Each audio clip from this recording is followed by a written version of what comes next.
Because even, yes, Floyd didn't have the punching power Gervonta had, but even if Gervonta lands, I don't see him hurting Jake to the point he knocks him out. This shit, I'm like, okay. Jake is bodied up, man. He's big. Yeah. Probably has 100 pounds on Gervonta. Maybe. I'd say Gervonta probably walks at 150. Oh, he's so small. Jake Paul was visibly shocked after witnessing Gervonta Davis's intense, almost monstrous training, yet he stayed positive and confident in himself. He acknowledged that Davis is a formidable fighter, but Paul trusts in his own preparation and mindset. He emphasized that positivity and self-belief have guided him through 5 years of rigorous training and constant growth. Paul also highlighted that despite countless sparring sessions, he has never been knocked out, which boosts his confidence heading into this fight. For him, stepping into the ring isn't just about skill, it's about proving that his discipline and belief make all the difference.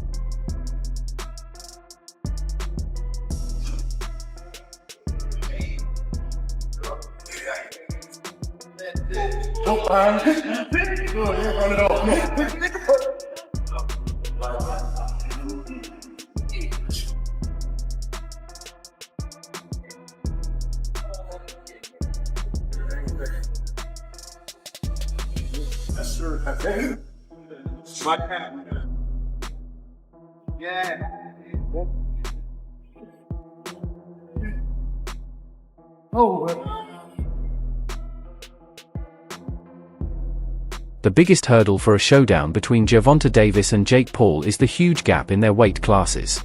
Davis has made his name in the lighter divisions, where his speed and explosive power give him a clear edge over opponents of similar size. Jake Paul, however, naturally carries much more weight and typically competes in the cruiserweight range. For boxing fans and experts, the concern isn't just a few pounds, it's a gap that makes this matchup nearly unrealistic. When weight differences are significant, skill alone isn't enough. Physical mass brings added strength, endurance, and punch resistance. That's why many believe this fight will remain more fantasy than reality. Even with the spectacle, promoters cannot overlook the risks when a naturally smaller fighter faces someone much larger. No way in hell this fight was ever gonna happen. And the fact that y'all believed it, I don't know, you're stupid. So Rick Thompson, chairman of the Georgia Athletic Commission, told USA Today Sports that Paul's promotion company withdrew its request for permits and a rule waiver, citing the 65-pound weight difference between the fighters. The Rick Thompson guy straight up said they've been promoting something they should not have been. Come on, guys, like, use your brains. Y'all boxing fans, you understand this. This fight was never gonna happen. This is the article from USA Today. It says the status of the proposed fight between Jake Paul and Gervonta Davis under scrutiny because of the weight discrepancy between the two fighters. Rick Thompson is coming out and saying this stuff because he said he believes it's in the public's best interest to know that they've been promoting something they should not have been. Communications director for the Office of the Secretary of State told USA Today Sports the event will not be happening. But funny enough, tickets are still available. You could still purchase them online, and the fight is still listed on the State Farm Arena. Controversy adds another layer as reports reveal that the state of Georgia declined to host Gervonta Davis, prompting Jake Paul to shift his preparations and plans to Miami. This situation highlights how unpredictable negotiations for high-profile exhibition fights can be. States often consider not only the financial gains but also regulatory risks and reputational implications when sanctioning boxing events. For Davis, being turned down in Georgia underscores that his name carries both excitement and complications. For Jake Paul, relocating to Miami aligns with his style of generating buzz and grabbing headlines. The move affects logistics as well as the crowd's energy. With Miami now a hotspot for celebrity-driven fight spectacles, the switch keeps the spotlight on the event, while also revealing the delicate foundation these promotional showdowns rely on. Gervonta Davis and Jake Paul both let everybody know that the location for their exhibition fight has changed from Atlanta to Florida. And let me tell you, it wasn't because Jake Paul just woke up in the morning and decided that he was going to change the venue. No, it was because of politics once again getting in the way of a Gervonta Davis fight. The amount of times that local small politicians play around with Gervonta Davis and Gervonta Davis's fights is at the point of being ridiculous right now. There is no way without coercion that this many venues, that Gervonta Davis has this many problems with venues. But this time, it wasn't a problem with the venue. It was a problem with the state of Georgia. Now, before I get into it, let me welcome you back to the channel. If you are new to the channel, please accept my invitation to hit the subscribe button and hit the bell icon so you can be notified of when we release more videos. And if you're a longtime subscriber and supporter of the channel, thank you so much. And thank you to everybody that supports in the super thanks of the videos like this. It's a little $ by a comment. And thank you to my guy that did it yesterday with the big $5 holler. Thank you so much, man. I'll thank you directly in the video, but let's get to this because I'm sick of this, man.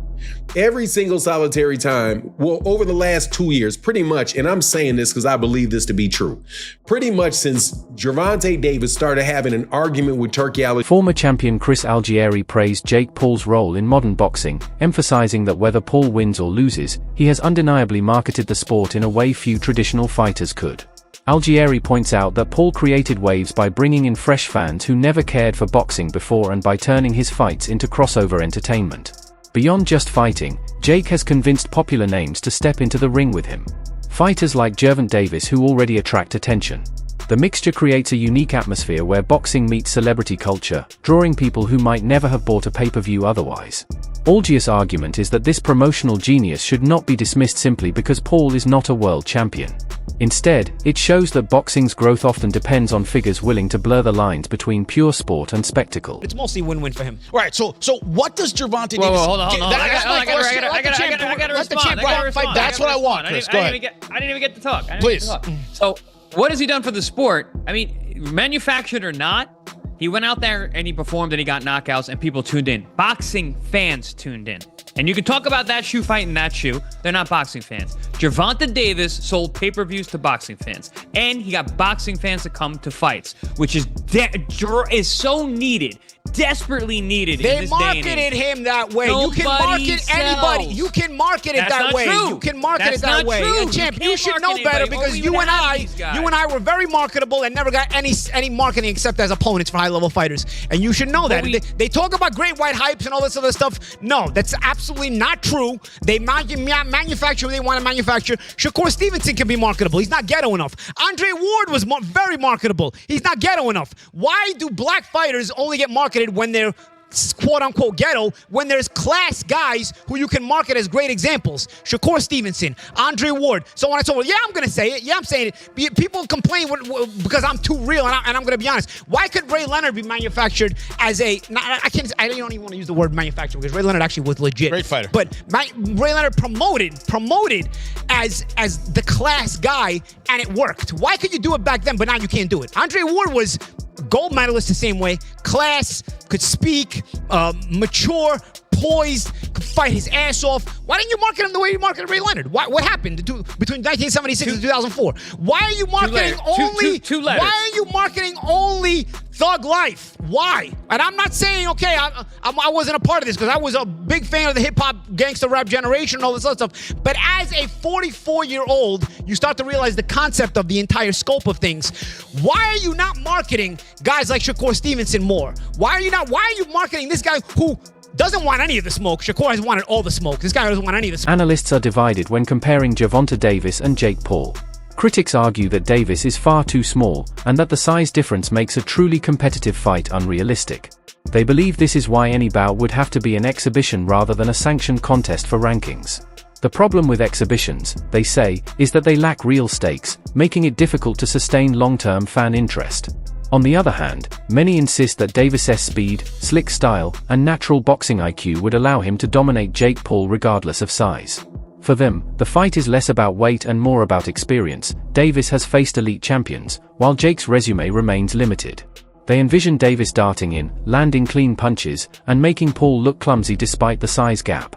I say any comment about it. My question is, what's the rules? And like, are they going to actually try and knock each other out? Because it's going to be a glorified sparring match. I'm not watching. I don't give a fuck. Jake's going to have a hard time hitting him. Yeah. You know? Big time. Gervonta's so fast and skilled. Gervonta's going to eat his I thought guts. Jake was going to fight Anthony Joshua. That seemed No, that was actually getting. That is sounded the more craziest interesting. idea I've ever heard. Jake Paul trying to fight Anthony Joshua is, crazy.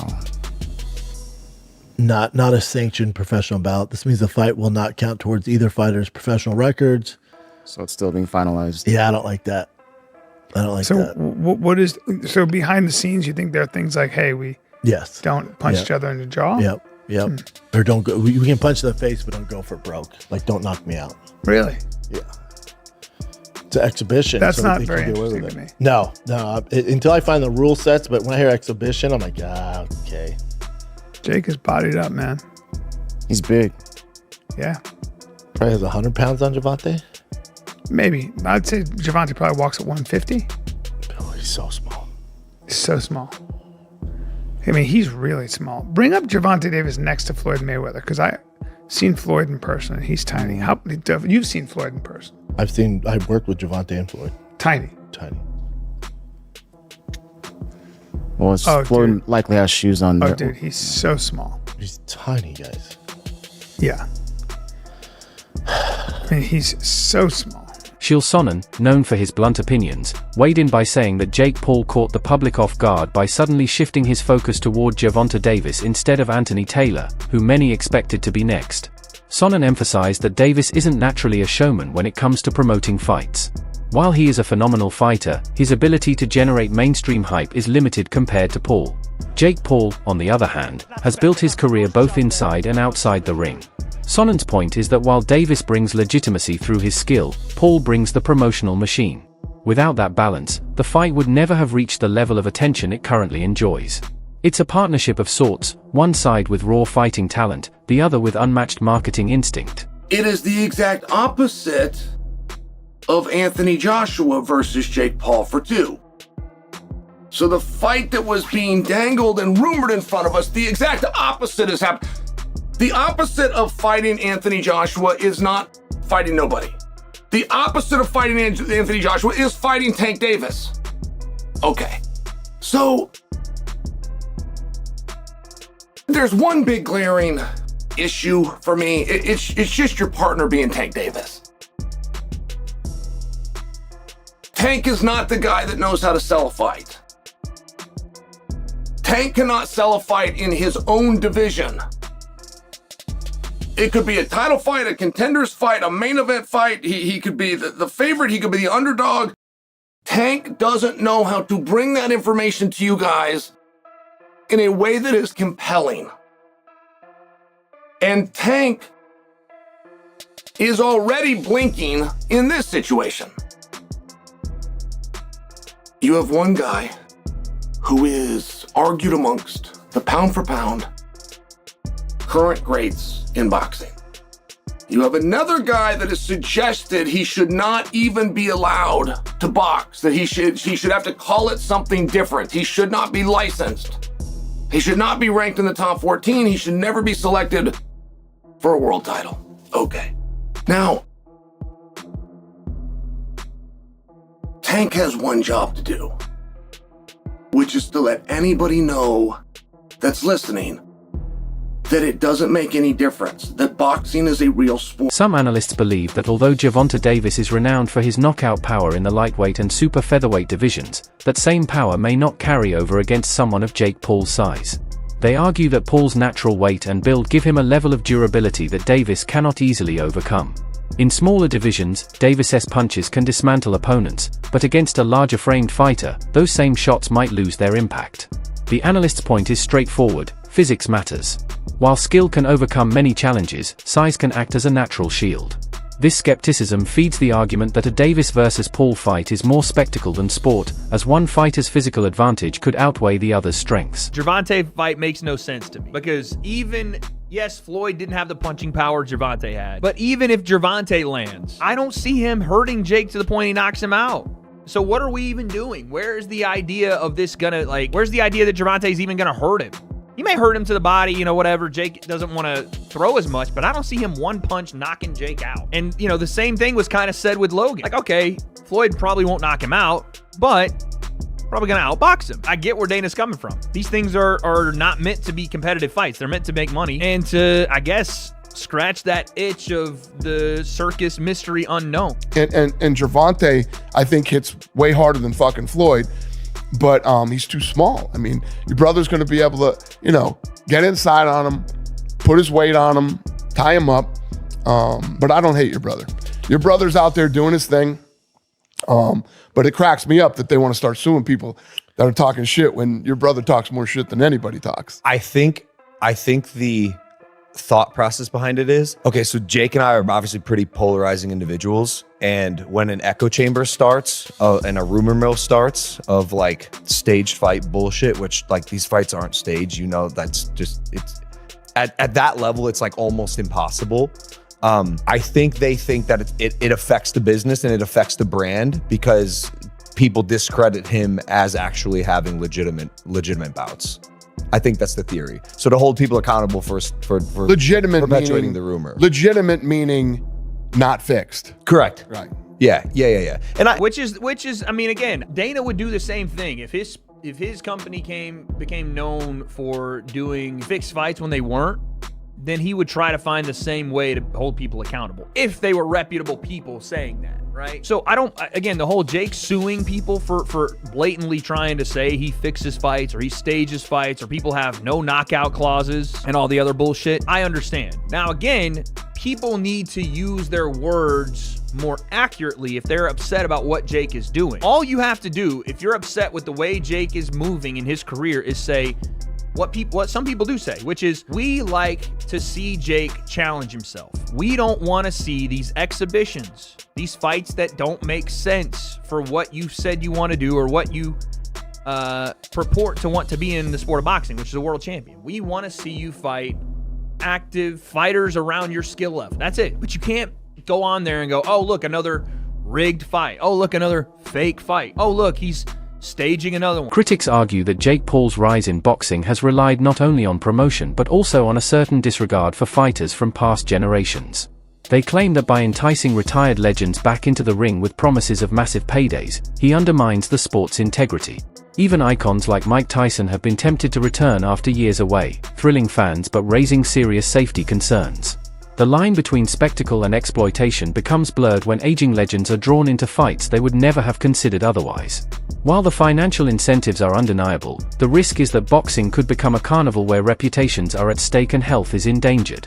Jake Paul thrives on this danger, and many view it as proof that he is willing to bend tradition in pursuit of attention. Perpetuating the rumor. Legitimate meaning not fixed. Correct. Right. Yeah. And which is, I mean, again, Dana would do the same thing if his company became known for doing fixed fights when they weren't.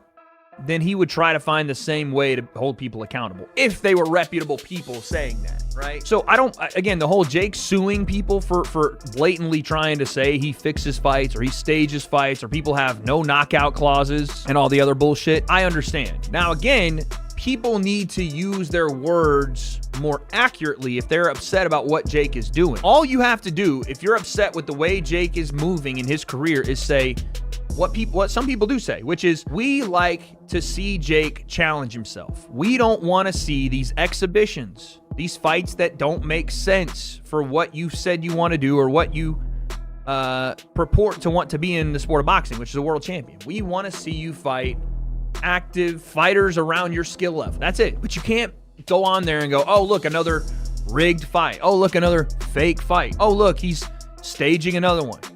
Right? That's the thing that's, again, false. So I get it. I get why they're upset, but I also get why people categorize it the way they do. You just got to be better with your words. That's it. And not many of the fights are legitimate fights, but not being fixed. Hey, you hit me here and I hit you there. Yeah, I mean, Dana, that's insane. I agree. Let's choreograph. What are you gonna do? What are you gonna do if people are fucking saying stupid shit? People say dumb shit about me, my business, all the time. True. Former champion Sean Porter defended Gervonta Davis's decision to participate in an exhibition with Jake Paul, arguing that critics overlook the bigger picture. For Porter, the fight is less about proving greatness in the ring and more about securing financial stability for Davis and his family. Since it is an exhibition, the risks are mitigated by agreed-upon rules and safety measures, and the primary goal is entertainment. Porter emphasizes that fighters often have short careers and must seize opportunities that offer both exposure and financial reward. From this perspective, Davis accepting such a fight isn't selling out, but rather safeguarding his future while giving fans a spectacle. Porter's comments highlight the tension between purists seeking legacy and fighters who must consider life beyond the sport. They're trying to make it safer and, all those sorts of things, but there's still this pureness to boxing that really doesn't exist in sports anymore, but it's still there with boxing. I think that's why people have such a problem with this kind of move from Tank Davis. Is it more the heart? How do you guys feel being boxers? Man, like once you hear the numbers, I'm like, they're talking, like, I don't know the official one. They're talking about like 100 mil. Oh, damn. Like, they're talking about these insane numbers. Like, I'm gonna be like, don't take that. I'm not gonna tell another man not to take that type of check, especially for something like that. It's not on your official record. It's an exhibition. I'm not gonna lie here and act like I'm not gonna say yes to 100 million or something like that. But I do see exactly what you're saying about the essence of boxing. I wish they would kind of separate it a little more, because exhibitions have always been a thing. There's always been an argument. Right. But they're just selling it like a real fight almost. Right. So I think that maybe if we could create a better like distinction, more of a difference. Right. There might be less hate on it, but at the end of the day, man, I'm not gonna tell Tank not to take that fight.